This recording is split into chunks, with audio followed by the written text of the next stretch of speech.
like Garden of Banban.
Subscribe if you like Garden of Banban.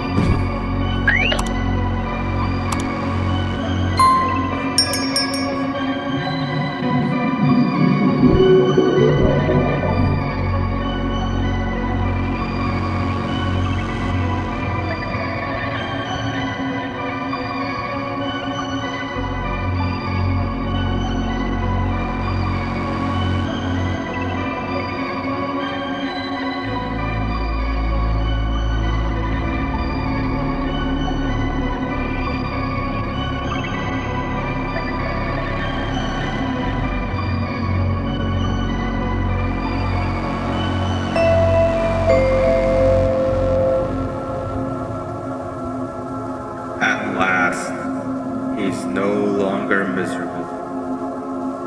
I'm surprised they both weren't originally members of the mutants below. They certainly fit.